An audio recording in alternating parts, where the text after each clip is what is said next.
Hello everyone, कैसे हैं आप सब। आई होप आप सब अच्छे होंगे।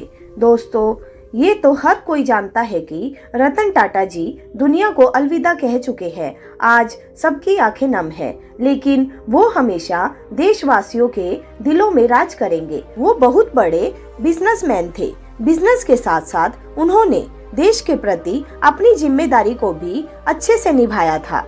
हर कोई आज उनकी निजी जिंदगी के बारे में जानना चाहता है। उनके परिवार में कौन कौन है। दरअसल रतन टाटा जी ने कभी शादी ही नहीं की थी। जीवन भर वे देश की तरक्की और दूसरों के बारे में सोचते रहे।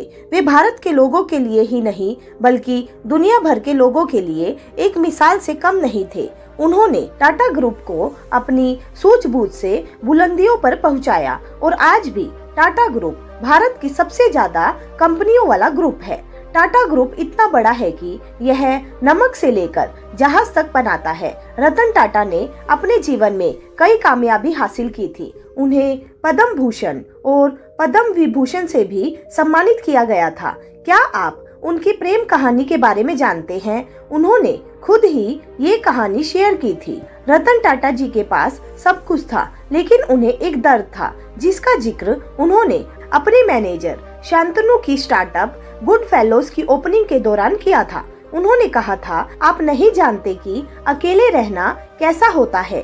जब तक आप अकेले समय बिताने के लिए मजबूर नहीं होते, तब तक एहसास ही नहीं होगा।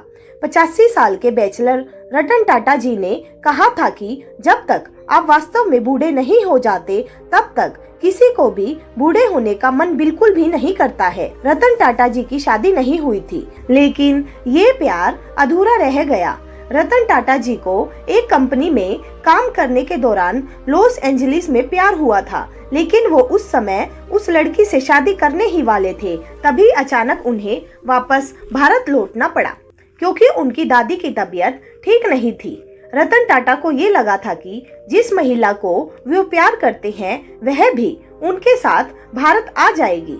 रतन टाटा के मुताबिक 1962 की भारत चीन लड़ाई के चलते उनके माता पिता उस लड़की के भारत आने के पक्ष में नहीं थे और इस तरह उनका रिश्ता टूट गया। रतन टाटा जी की शख्सियत की बात करें तो वो सिर्फ एक बिजनेसमैन ही नहीं बल्कि एक सादगी से भरे नेक और दरिया दिल इंसान, लोगों के लिए आदर्श और प्रेरणा स्रोत भी थे। वे अपने समूह से जुड़े छोटे से छोटे कर्मचारी को भी अपना परिवार मानते थे और उनका ख्याल रखने में कोई कोर कसर नहीं छोड़ते थे। इसके कई उदाहरण सामने हैं। इसके अलावा उन्हें जानवरों से, खास तौर पर स्ट्रे डॉग से काफी लगाव था। वे कई गैर सरकारी संगठनों और एनिमल शेल्टर्स को भी दान करते थे। इसके अलावा वे किसी भी विपदा की स्थिति में हमेशा मदद के लिए तैयार रहते थे, फिर चाहे वो मुंबई 26/11 अटैक हो या फिर कोरोना महामारी।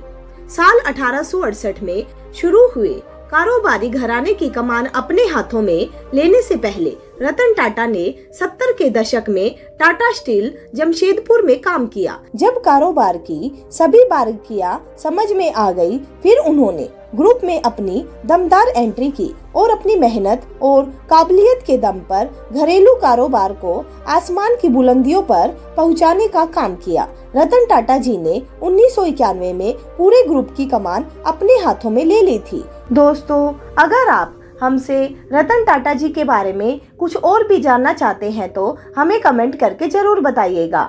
दोस्तों, अगर आपने अभी तक हमारा चैनल सब्सक्राइब नहीं किया है तो प्लीज उसको सब्सक्राइब कीजिए और बेल आइकन को दबाना मत भूलिएगा, ताकि आने वाले नए वीडियो के नोटिफिकेशन आपके पास जल्द से जल्द आ सके। तो चलिए मिलते हैं अपनी नेक्स्ट ऑडियो बुक में। तब तक के लिए bye bye and take care.